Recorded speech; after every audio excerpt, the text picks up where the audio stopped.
días, hermanos queridos. Es un placer estar con ustedes. No puedo evitar, antes de comenzar, darle las gracias a los hermanos de la alabanza que la verdad nos elevaron a la presencia del Señor con sus interpretaciones, con la simplicidad del arreglo, las armonías. Yo presto atención a estas cosas y por supuesto por la letra, ¿no? Así que muchas gracias, sigan con eso, porque la verdad es que es un refresco bastante necesario en la semana poder venir y no ser distraídos ni entretenidos, sino que alabar, que no es lo mismo. Así que gracias. Hermanos, hoy día vamos a ver el libro de Filemón. Tenemos 2 domingos que me toca compartir la palabra con ustedes y vamos a pasar un tiempo en esta más corta, o casi la más corta epístola del Nuevo Testamento, Filemón. Solo un capítulo, vamos a leer los versículos del 8 al 19. Filemón 1, 8 al 19. Vamos a leer la palabra y vamos a orar y poner este servicio, este sermón en las manos de nuestro Dios. Filemón 1, 8 dice así: por lo cual, aunque tengo mucha libertad en Cristo para mandarte lo que conviene, más bien te ruego por amor, siendo como soy Pablo, ya anciano y ahora además prisionero de Jesucristo. Te ruego por mi hijo Onésimo, a quien engendré en mis prisiones, el cual en otro tiempo te fue inútil, pero ahora a ti y a mí nos es útil, el cual vuelvo a enviarte. Tú pues recíbele como a mí mismo. Yo quisiera retenerle conmigo para que en lugar tuyo me sirviese en mis prisiones por el Evangelio, pero nada quise hacer sin tu consentimiento, para que tu favor no fuese como de necesidad, sino voluntario. Porque quizá para eso se apartó de ti por algún tiempo, para que le recibieses para siempre, no ya como esclavo, sino como más que esclavo, como hermano amado, mayormente para mí, pero cuanto más para ti, tanto en la carne como en el Señor. Así que, si me tienes por compañero, recíbele como a mí mismo. Y si en algo te dañó o te debe, ponlo a mi cuenta. Yo, Pablo, lo escribo de mi mano. Yo lo pagaré, por no decirte que aún tú mismo te me debes también. Vamos a orar. Amante, Señor y Padre nuestro que estás en los cielos, gracias, mi Dios, te damos por este día y por esta ocasión, esta oportunidad para meternos en tu palabra y recibir de ti el mensaje para nuestras vidas. Bendícela a nuestro bien y gracias nuevamente, Señor, por la alabanza, porque creo que estamos listos y dispuestos para recibir tu consejo. Oramos en el nombre de Cristo Jesús. Amén. Esta semana estaba leyendo y leí una de esas frases que se repiten mucho hoy en día de un autor norteamericano que decía: el cristianismo es el fundamento principal de la civilización occidental, la raíz de los valores que más apreciamos. Y ese es el tipo de comentarios que hacen generalmente en el sector conservador cuando se trata de defender la herencia occidental ante la amenaza del neomarxismo y esas cosas. Pero la pregunta que se me vino a la mente es: ¿cómo es que llegó la fe cristiana a tomar el lugar histórico que tiene? Han pasado 2000 años, un poco más, y muchas cosas que en aquel entonces eran verdad ya no existen, pero el cristianismo que comenzó hace tanto tiempo sigue firme, sigue creciendo y por más que intenten nunca va a desaparecer. Pero la pregunta es ¿cómo? ¿Cómo es que llegó el cristianismo? Entonces, haciendo esa meditación, también me doy cuenta y me maravillo de que al final lo que tenemos es un libro. Lo que nos queda de aquel entonces es un libro, es este libro. Y entonces lo que tenemos aquí es una ventana, ¿verdad? Es una ventana al pasado, una ventana a los momentos más importantes de la historia cuando Dios interviene en la vida del hombre y específicamente el momento más importante de todos cuando Dios se humana y salva a la humanidad. Y es el relato que comienzan los evangelios y todo el Nuevo Testamento trata de eso. Es una ventana al pasado. Y esta carta entonces que vamos a empezar a ver es una ventana a un hogar, a una familia donde el Evangelio de Jesucristo se manifestó en todo su poder. Vamos a ver la historia de un hombre llamado Filemón, mediante una carta que es netamente personal e íntima, que a la vez abre la puerta a una de las realidades más bochornosas y dolorosas de la historia de la humanidad. En esta pequeña carta vemos el encuentro, el choque entre el glorioso evangelio de Jesucristo y la vergonzosa institución de la esclavitud. Hoy día vamos a ver la carta y la historia. ¿Qué pasó? La próxima semana quiero explorar un poquito más a fondo este tema de la esclavitud y vamos a ver cómo se fue desarrollando todo ese tema hasta lo que es hoy en día y por qué vamos a abordar una pregunta específica que se alza contra la Biblia muy a menudo, que es ¿por qué la Biblia no condena la esclavitud? ¿Por qué la Biblia no dice que la esclavitud no debería practicarse y punto? Que esa es una simplificación demasiado, que podríamos decir, no es justo a la Biblia decir eso, pero es una crítica que se le da constantemente a la Biblia. La Biblia no critica la institución de la esclavitud. Y vamos a ver que eso no es así. Pero también vamos a ver cómo es que la Biblia usa esa institución para comunicarnos ciertas cosas. Hoy día nos vamos a concentrar en esta familia, en este hogar del primer siglo, con un hombre llamado Filemón, que según entendemos parece haber sido un hombre de recursos notables, de buena economía, quizás el anfitrión de la iglesia que se reunía en Colosas. En aquel entonces la iglesia no se reunían en lugares como estos, sino en hogares de hermanos que tenían los medios y el espacio para poder recibir a la gente y entonces ahí celebrar el culto al Señor. Se cree que junto a su familia, quizás Filemón fue el pastor de esa congregación y vemos que su carácter y su reputación eran intachables. Por ejemplo, si nos vamos un poquito más arriba del texto que hemos leído, vemos que él se notaba por el amor y la fe hacia el Señor Jesús y para con los santos. Amor y fe es lo que caracterizaba a este hombre. Filemón era aquel que confortaba a los creyentes. Versículo 7 dice, pues tenemos gran gozo y consolación en tu amor, porque por ti, oh hermano, han sido confortados los corazones de los santos. Y esa palabrita confortados en el original es la misma que usa el Señor en Mateo 11:28 cuando dice, venid a mí todos los que estáis trabajados y cansados y descansad, venid a reposar. Es la misma palabra. Filemón era aquel que cuando tú llegabas a su casa, él te brindaba reposo. Era refrescante visitar a Filemón por la atención que él tenía para con los hermanos. No solo eso, pero Filemón fue una persona de suma bendición para Pablo en sus prisiones. Fue fuente de gozo y de consuelo. Qué lindo, ¿no? Qué lindo que una persona que en este caso tiene buena economía, que tiene un hogar estable, es fuente de bendición para tanta gente. Sin embargo, no todo era color de rosas en el hogar de Filemón, ya que Onésimo, su esclavo, se había escapado. El versículo 18 parece indicar que no solo se escapó, pero que parece que Onésimo le había robado. Seguramente había una deuda entre medio ahí, y él al irse no cumple esa deuda, entonces le sigue debiendo a Filemón. Y esta conducta no tiene justificación. Y la razón, en parte, es porque, dado el carácter de Filemón, podemos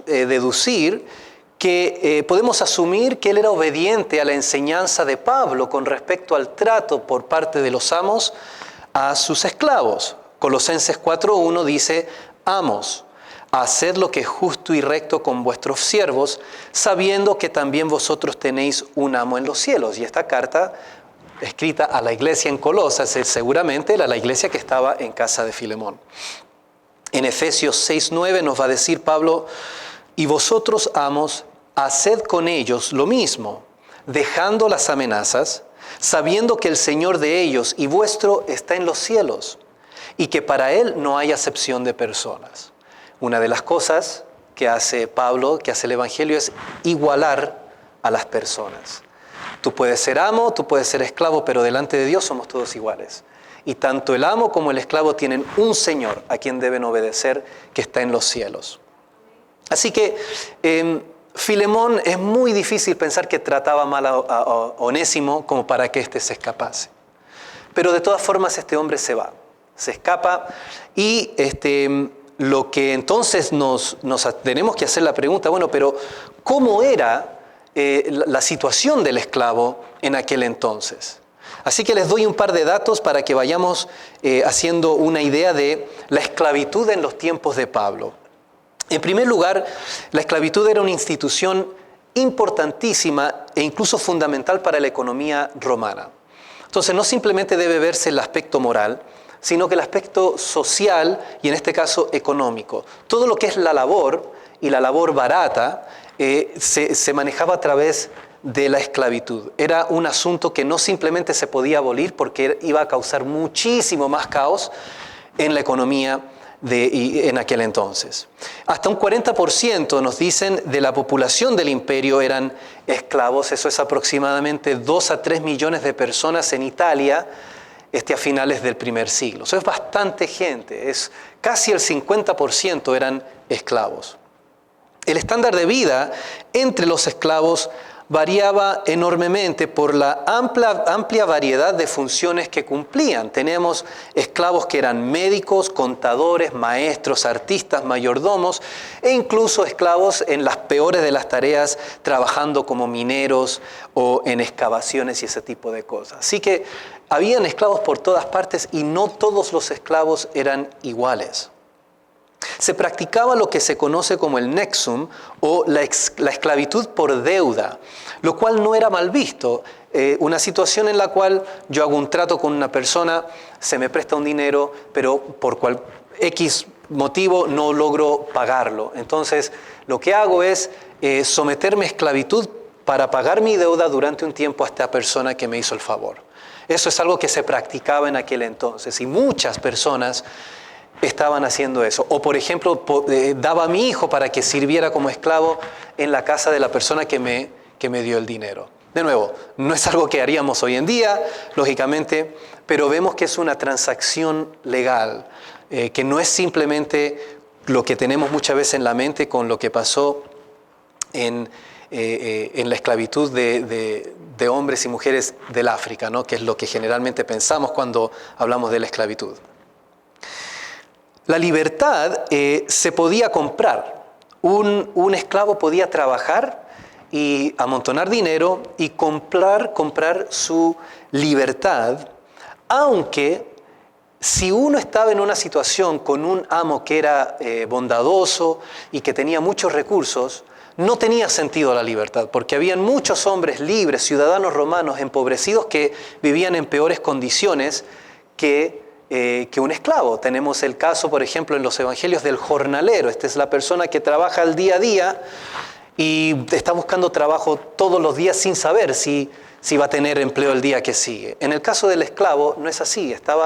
En el caso de un esclavo bien, que le trataban bien, estaba tranquilo, él y su familia, si tenía un amo con dinero.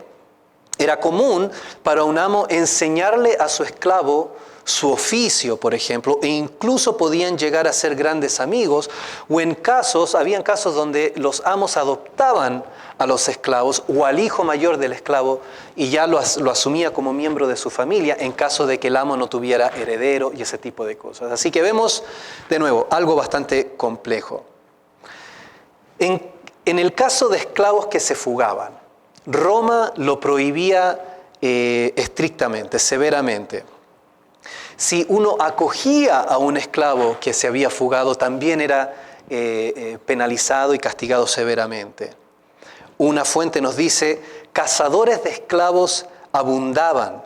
Aquellos que sobrevivían su captura eran marcados o errados con las letras FVG, en latín, en la frente, que decía fugitivo. Eso eran literalmente marcados en la frente, algo bastante crudo y animal. Otra fuente nos dice, la realidad dominante en la vida del esclavo era que por muy bien que lo trataren, permanecía siendo una cosa. Los esclavos, de hecho, no tenían derechos ni estatus legal o individualidad. De todas formas, eran la mera propiedad de un dueño en particular, igual que cualquier otra propiedad, salvo que podían hablar. En otras palabras, eran como un animal de carga, pero que podía hablar. Ese era el estatus del esclavo. Así que por más que intentemos ver este asunto en su contexto, al final esto es lo que quiere decir la esclavitud. Es la cosificación de la persona por otro individuo o en este caso por un sistema. Las circunstancias que llevaron a Onésimo a escapar de Filemón son desconocidas. Lo cierto es que este hombre se escapa y se va a Roma como fugitivo para perderse entre la muchedumbre. Tampoco sabemos cómo es que llega hasta Pablo, que en ese momento estaba emprisionado o encarcelado más bien en Roma. La cosa es que ciertamente se tenían que haber conocido porque por medio de la relación con Filemón. Y el hecho es que Onésimo se convierte al Evangelio tras su encuentro con Pablo. Este hombre se va escapando de Filemón y en última instancia del Dios que ciertamente debió haber conocido porque Filemón era el pastor de la iglesia que se juntaba ahí. Y este hombre se escapa, ¿verdad? Pero sin saberlo, en ese escape era Dios quien lo estaba llamando, ¿verdad? Y termina al final no en la casa de Filemón, sino en la prisión de Pablo. Y es ahí entonces donde Dios hace su obra. Y me recuerda, por supuesto, la historia del profeta que se quiere escapar porque lo mandan a Nínive y termina primero en el vientre de un gran pez y después termina en Nínive donde Dios lo quería. Y entonces cuando pasa esto, Pablo evangeliza a este hombre. Pablo le enseña en los caminos del Señor, no sabemos por cuánto tiempo, pero entonces Pablo ve aquí perspicazmente una gran oportunidad orquestada por la providencia divina y escribe esta carta para que la luz del Evangelio brille en la vida de estos hombres, en la vida de la iglesia en Colosas y por todos los siglos, porque nos llega hasta nosotros el día de hoy. Entonces la pregunta que podemos hacer es, y todos hemos conocido este dicho, la ropa sucia se lava en casa, ¿verdad? Todos tenemos ropa sucia en nuestros hogares, cosas que la gente no sabe y que no va a saber.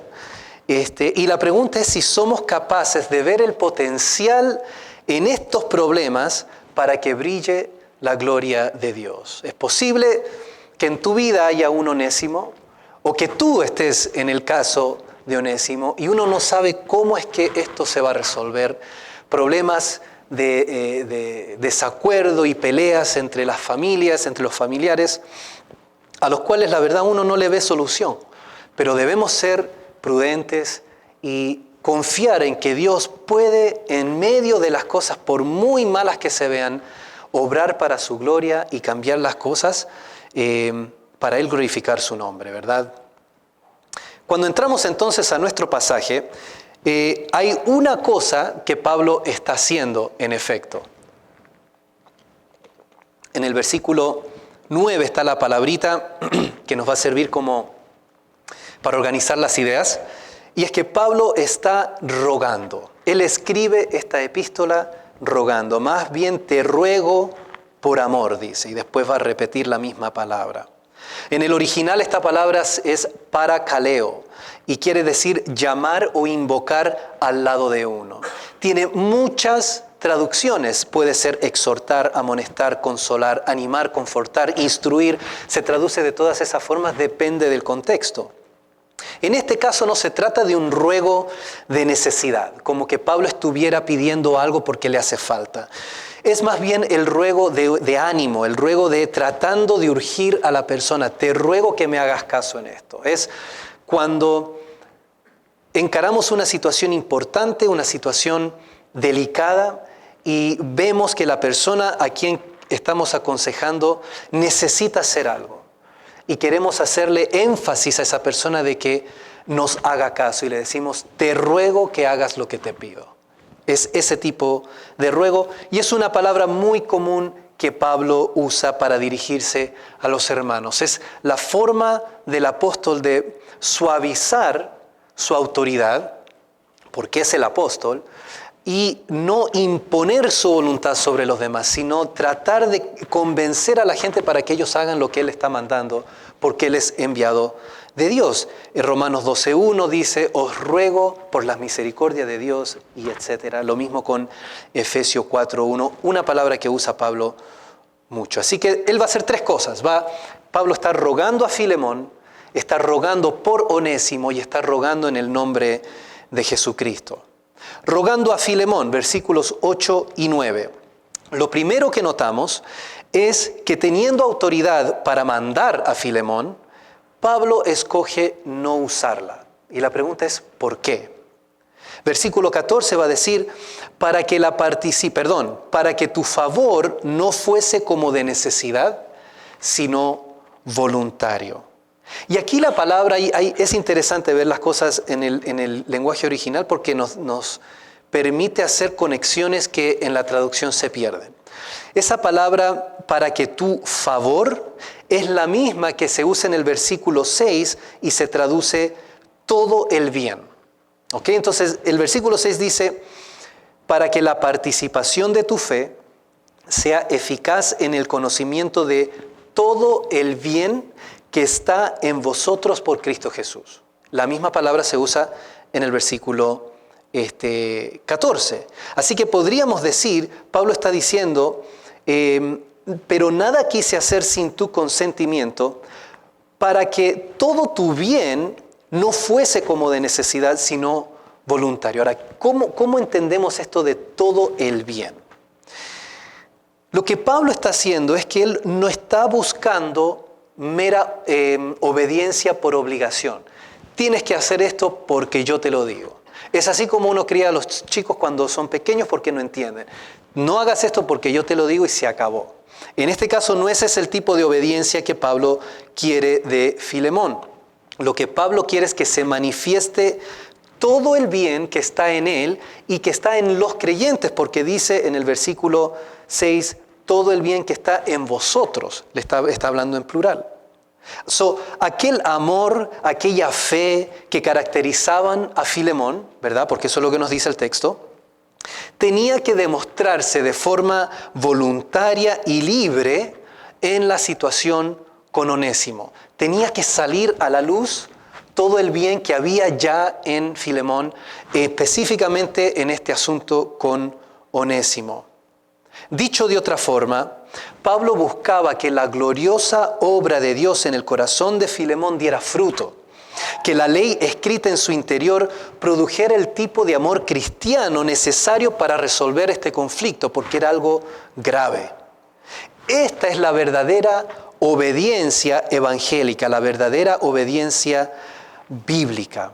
Y si nos vamos un segundito a Romanos 12, 17 al 21, vamos a leer lo siguiente, y este es el tipo de obediencia que Pablo está hablando.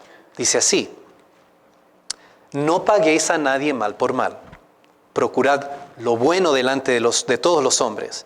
Si es posible, en cuanto dependa de vosotros, estad en paz con todos los hombres.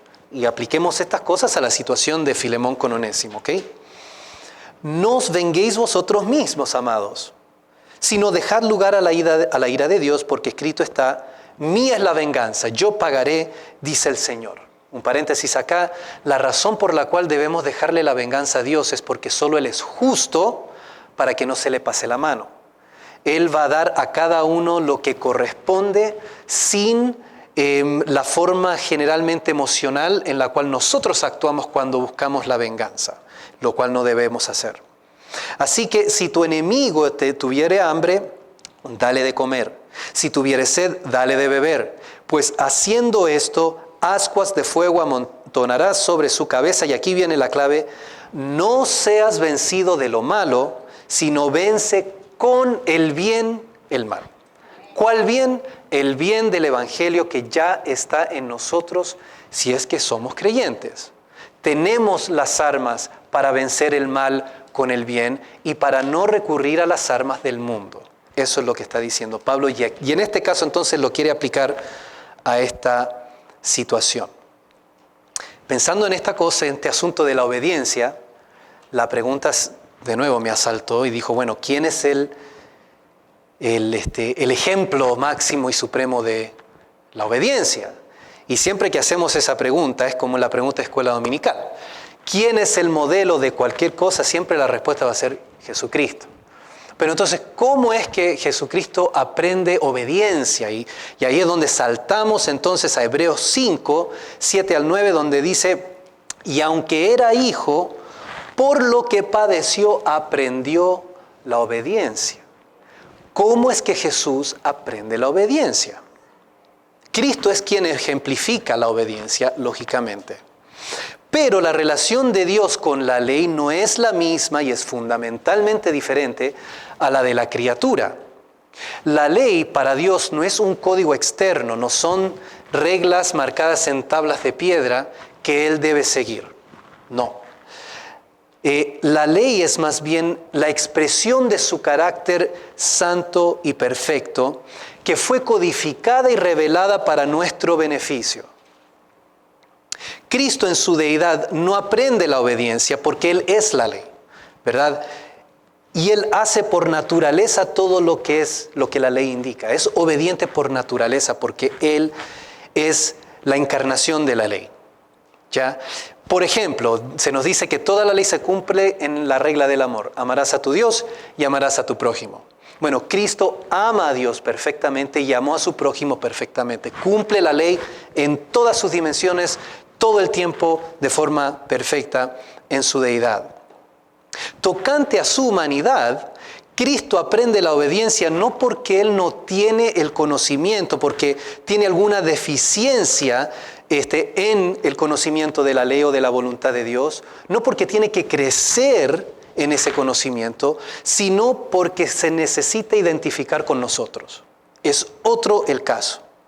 En su padecimiento, lo cual incluye la cruz y todo lo que lleva hacia la cruz, Jesús se sometió completa y voluntariamente a la voluntad del Padre.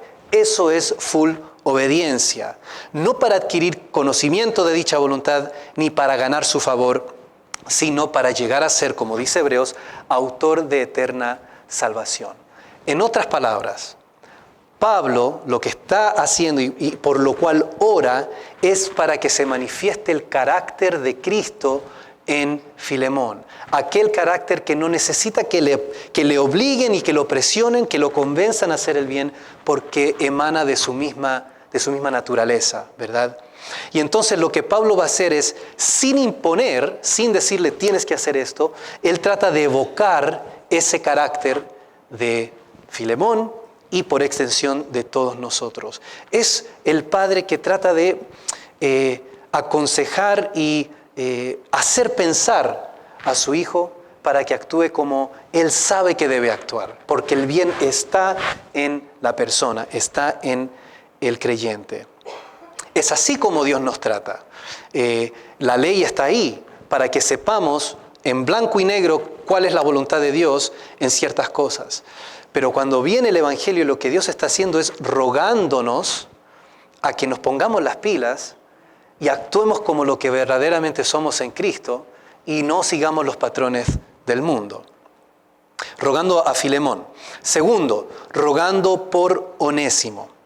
Resalta el afecto de Pablo hacia Onésimo. Le llama de varias formas. Le dice mi hijo. Le dice útil. Le dice mi corazón, aunque aquí no está en la traducción tristemente que leímos, en el versículo 12 dice, el cual vuelvo a enviarte, tú pues recíbele como a mí mismo. Esa es una traducción un poquito errada. En el original lo que dice es, al cual vuelvo a enviarte como enviándote mi propio corazón. O sea, es como que Onésimo se está llevando mi corazón porque lo amo como un hijo. Y todos los padres que han visto a sus hijos partir del hogar saben exactamente lo que quiere decir Pablo. Ese es el lenguaje que está usando el apóstol. No solo le llama así, pero también le dice hermano amado, y le dice mi siervo, como que lo asume para él. Y todas estas expresiones apuntan a la conversión de Onésimo, que viene siendo la base sobre la cual el apóstol apela a su favor. Y Pablo entonces va a enfatizar un antes y un después con este hombre. Versículo 11, en otro tiempo, Filemón, Onésimo te fue inútil, pero ahora nos es útil a ti y a mí. Versículo 15, en otro tiempo se apartó por un tiempo para que ahora lo recibas para siempre. Se fue un ratito, pero ahora que te lo envío, ya lo vas a recibir para siempre. Y versículo 16, no como esclavo, sino como hermano querido, le dice. Ya vamos a ver esos tres cambios. Sin defender ni justificar la conducta de Onésimo en el pasado, Pablo por fe lo recibe como lo que es en el presente, un hijo de Dios, miembro de la familia de la fe. Y qué hermoso es eso, ¿no? Que en el Evangelio todas las cosas son hechas nuevas y que el pasado ya no importa. Y la alabanza, una viejita pero de las buenas, que todos conocemos, nos lo dice: he decidido seguir a Cristo, he decidido seguir a Cristo, he decidido seguir a Cristo. ¿Y qué más? No vuelvo atrás, no vuelvo atrás. Y esa era la comisión que Pablo le da a Onésimo. Te envío hacia adelante, vas a volver donde Filemón. Me imagino que a Onésimo no le agradó mucho esto al principio, pero todo quedó atrás. Tú por fe ve, haz la voluntad del Señor y ve a hablar con este hombre. No es fácil, no es fácil eso que le pide Pablo a a Onésimo. Pero entonces vamos a ver el poder transformador del Evangelio en la vida de Onésimo, que es la chispa que da arranque a la reconciliación con su amo Filemón. En primer lugar, vemos la transformación de su persona.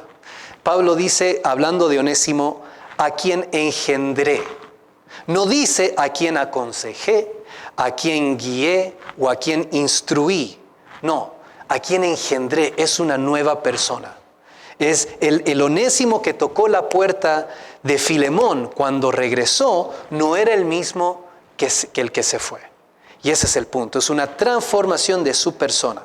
Segundo lugar, una transformación de su carácter. El nombre Onésimo, y ustedes pueden ver esto en las notas de sus Biblias, quiere decir útil o productivo, y era muy común entre los esclavos. O sea, su mismo nombre quería decir útil. Y entonces lo que Pablo hace es jugar con los términos, diciendo que antes Onésimo era inútil, no era productivo, no era servicial. Me imagino a Onésimo trabajando en su casa, en la casa de Filemón más bien, y los otros esclavos diciéndome, de Onésimo no tiene nada, porque no era útil, no era servicial. Pero ahora, dice Pablo, se ha vuelto muy útil, muy productivo, muy servicial, incluso atendiendo a Pablo en sus prisiones. Esa es la evidencia de que Onésimo cambió, de que atiende las necesidades de Pablo. Antes su nombre era un reproche, porque de Onésimo no tenía nada. Pero ahora en Cristo es una fiel descripción de su carácter. Cristo cambia el carácter de los hijos de Dios. Y por último, tenemos la transformación de su identidad. Onésimo pasa de ser esclavo a ser hermano. Pero este no es un cambio de estatus social, ¿ok? Onésimo no pasa a ser libre, no pasa a recibir ciudadanía romana, no.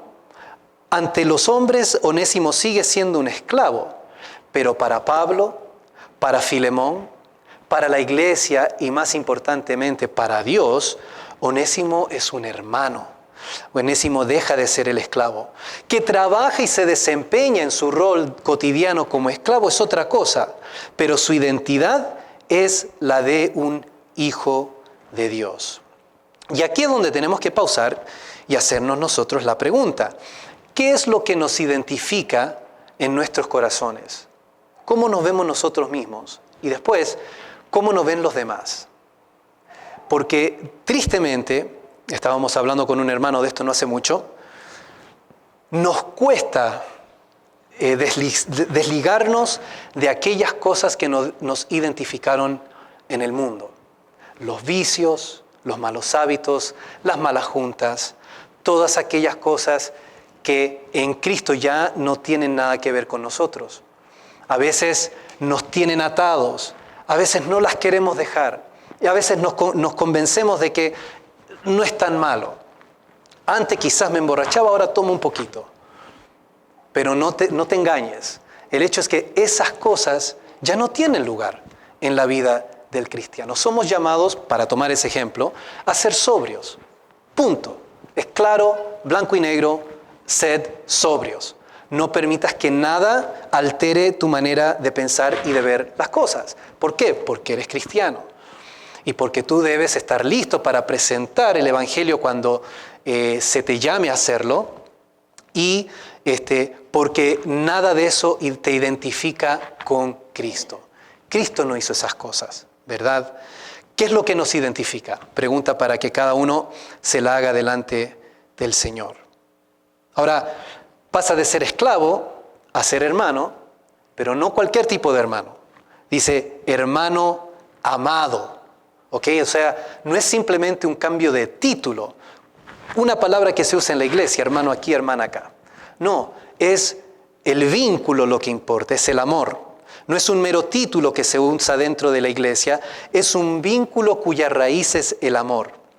Primeramente de Dios, el Padre, quien, según Pablo escribe, en amor nos predestinó para ser adoptados hijos suyos por medio de Jesucristo, según el puro afecto de su voluntad. Es el amor del Padre que nos adopta, ¿ok?, para meternos en su familia. Y en segundo lugar, el amor de los creyentes. Porque Juan nos va a decir en 1 de Juan 4, 20 y 21, si alguno dice, yo amo a Dios y aborrece a su hermano, es mentiroso. Pues el que ama a su hermano a quien ha visto, el que no ama a su hermano a quien ha visto, ¿cómo puede amar a Dios a quien no ha visto? Y si nosotros tenemos este mandamiento de Él, el que ama a Dios, ame también a su hermano. ¿Te has preguntado por qué es que Jesús, que nos da este mandamiento, y Dios comanda nuestras emociones?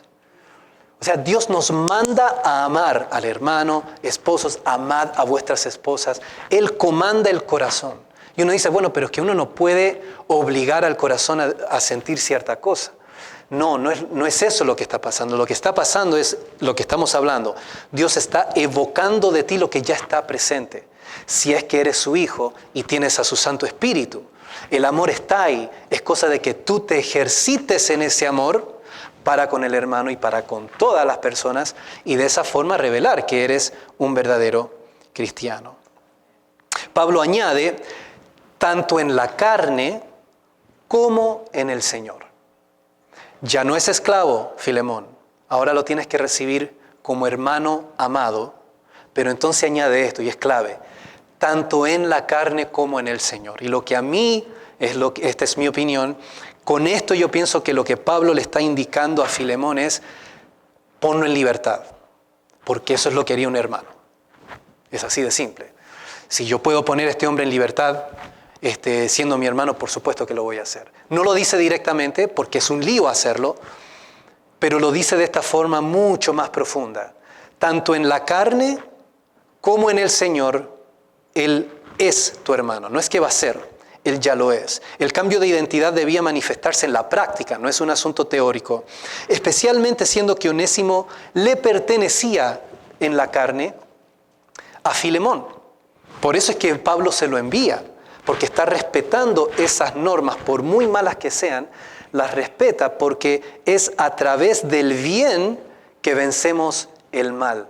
No es a través del mal que vencemos el mal.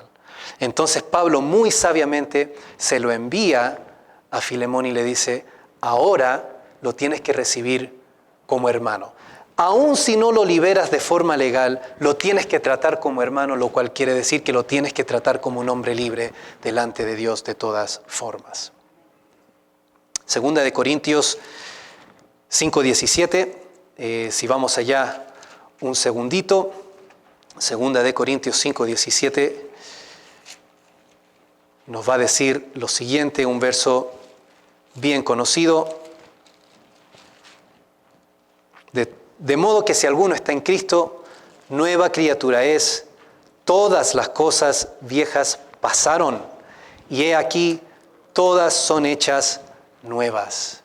Y eso es lo que pasa con Onésimo. La transformación que el Evangelio produce en el individuo es completa, es total.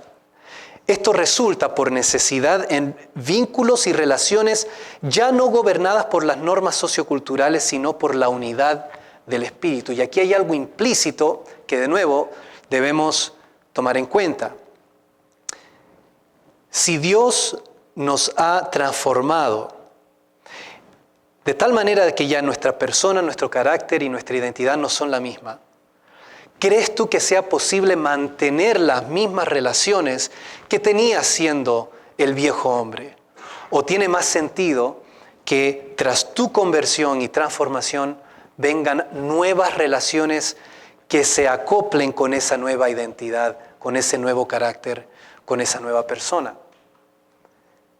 Vivimos nuevamente en un mundo saturados del mundo. Vivimos en una sociedad donde, y muchos de nosotros que trabajamos en el mundo, estamos saturados del mundo todo el tiempo. ¿Cómo haces entonces para poder estimular, para poder crear nuevas relaciones en tu vida? ¿Dónde es que vas a encontrar esas nuevas relaciones, esos nuevos vínculos, si no es en el pueblo de Dios? De toda la semana pasamos, ¿qué? Unas 3-4 horas en total en la iglesia, si es que venimos, por ejemplo, los domingos y podemos venir los jueves, y el resto del tiempo la pasamos en el hogar. En el caso de muchos de ustedes, quizás tienen parientes que no son creyentes y entonces también tienen la influencia del mundo en el hogar. Y la mayoría del tiempo la pasamos muchos de nosotros trabajando de todas formas, con personas que lo que menos tienen en la mente es a Dios. ¿Cómo vamos a fomentar las nuevas relaciones si no estamos involucrados en el pueblo de Dios y estamos metidos en la iglesia y haciendo uso de los recursos que la iglesia y el Señor pone a nuestra disposición precisamente para fortalecernos, como dice Hebreos, para estimularnos a buenas obras, para dejar el viejo hombre atrás, para cambiar, para buscar lo bueno y poder vencer así lo malo? Por último, y esto solamente va a ser una pequeña introducción de este asunto porque lo vamos a ver la próxima semana un poquito más, Pablo está rogando en el nombre de Cristo. Filemón había sido un discípulo de Pablo. Era bien versado en la teología del Evangelio. Y por eso Pablo no apela a sus emociones, sino a su teología. Y aquí viene otra pregunta que tenemos que hacernos. Y es, nosotros gozamos de buena teología gracias al Señor en esta iglesia, por el trabajo de tantos años de nuestro pastor y antes de él del pastor Castrillo y de todas las familias que pusieron los fundamentos de esta congregación, de esta iglesia. Y muchos de ustedes han tenido la experiencia de venir de iglesias donde no hay buena teología, donde hay otras cosas, pero la teología no está. Y están acá, estamos acá, ¿verdad? Y mi pregunta es bueno tener la teología, pero el propósito de la teología es prepararnos para cuando el Onésimo en nuestras vidas toque nuestra puerta. Cuando venga aquel persona que nos hizo mucho daño, que nos hirió y se presente delante de nosotros, ¿y qué es lo que vas a hacer tú? ¿Dónde va a quedar tu teología en ese momento? Quizás no toca tu puerta, quizás te chocas con esa persona en el trabajo o te chocas con esa persona en la iglesia. Una persona que por alguna razón no se portó bien contigo.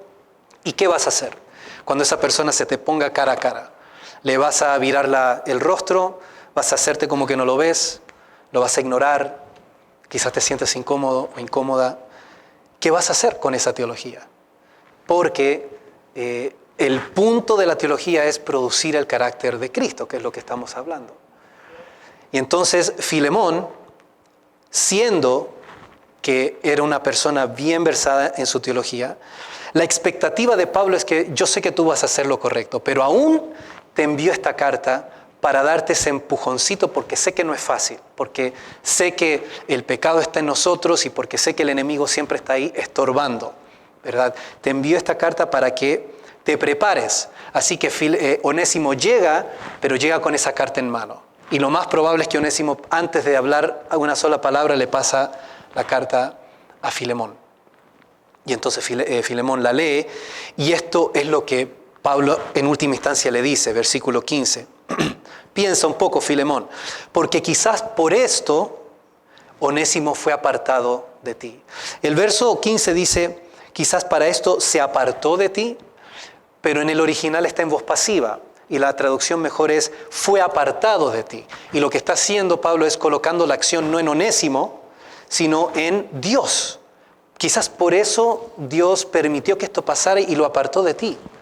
O sea, Dios estaba obrando providencialmente en el error de Onésimo. Y es lo que Pablo quiere que Filemón note. No veas el error de tu hermano o de tu hermana, el mal que te hicieron. Ve lo que Dios está haciendo detrás de eso. Al considerar lo acontecido, Pablo ve la mano del Señor moviendo las cosas para su gloria. Versículo 17 le va a decir, si me tienes por compañero, recíbele como a mí mismo. Y es un condicional. Si esto es verdad, esto otro tiene que seguir por necesidad. Y lo podemos parafrasear de esta forma. Dado que tu amor, tu compañerismo, la participación en mis prisiones, Filemón, dado que todo eso es genuino, demuéstralo para con Onésimo, recibiéndolo a él como me recibirías a mí. Pablo está llamando a Filemón a expresar un amor sobrenatural. No simplemente le dice, perdona a Filemón. Tampoco le dice, recíbelo de vuelta. Tampoco le dice, hazme el favor de recibirlo. O sea, recíbelo no porque quieres, sino por hacerme a mí, como diría el pastor, la gauchada, el favor, ¿verdad? Sino, recíbelo a él como si fuera yo. Y añade encima de todo, si en algo te dañó o te debe, ponlo a mi cuenta. Yo te lo pagaré.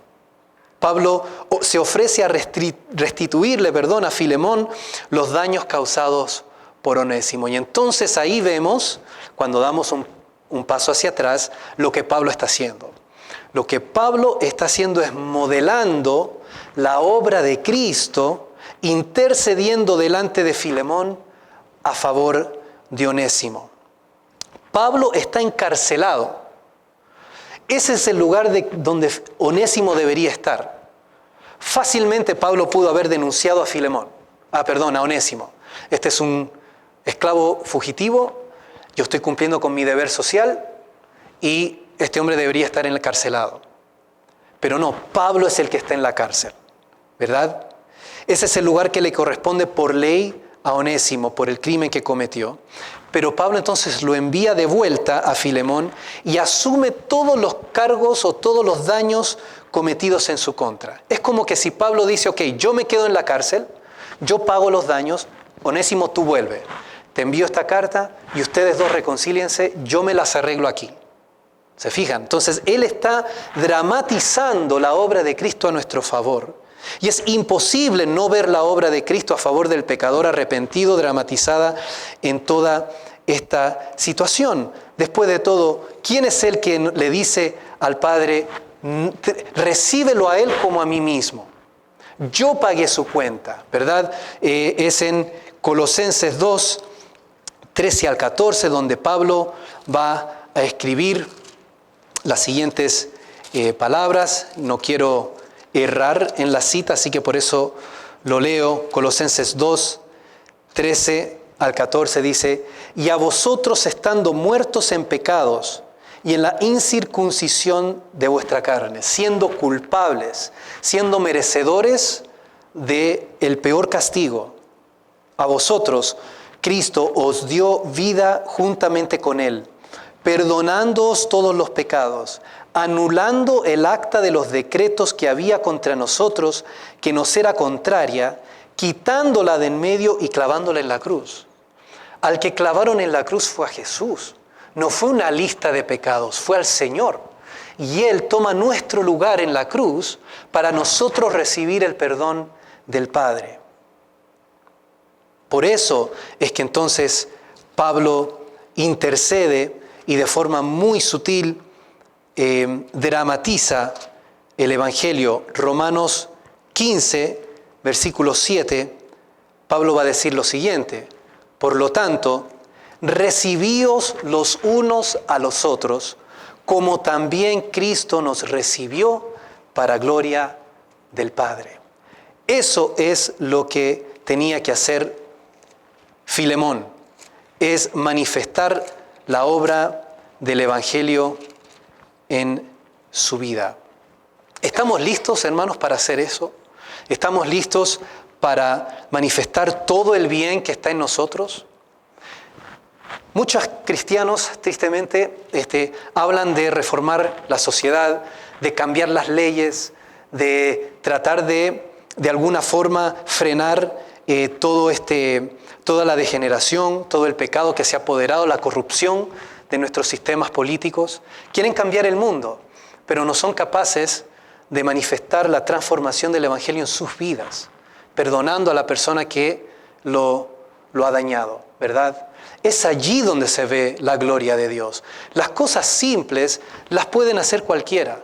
Hay personas que han sido alcohólicas, que han dejado el alcohol, que han dejado los malos vicios, sin necesidad, de acudir al Evangelio. Pero ¿quién puede de corazón perdonar a una persona que te hizo mal? ¿Quién puede de corazón amar al enemigo? Orar por los que lo persiguen. Solamente aquellos que tienen el Espíritu Santo y el amor de Dios en nosotros podemos hacer eso. Pero tenemos que estar listos para que cuando aquel onésimo toque nuestra puerta sepamos responder. La próxima semana vamos a ver cómo a través de una serie de esas personas que pudieron hacer lo bueno y manifestar la gloria de Dios, con el tiempo Dios fue purgando y limpiando un mundo corrompido y perdido, incluso al punto de abolir esa bochornosa institución de la esclavitud. Y los que lo hicieron fueron los cristianos, nadie más. Y vamos a ver cómo lo hizo. Vamos a orar. Bendito Dios, Padre nuestro que estás y reinas en los cielos, te pedimos, Padre, que como reinas en todo y en todos, manifiestes, Señor amado, tu señoría en nuestras vidas. Aplicando estas cosas en nuestro medio, en nuestras familias, en nuestra iglesia, Señor.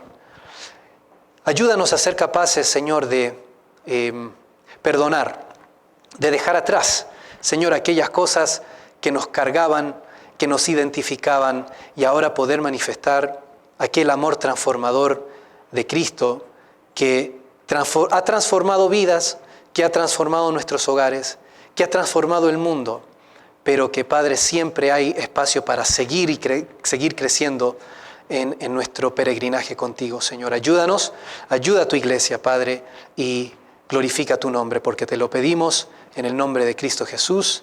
Amén.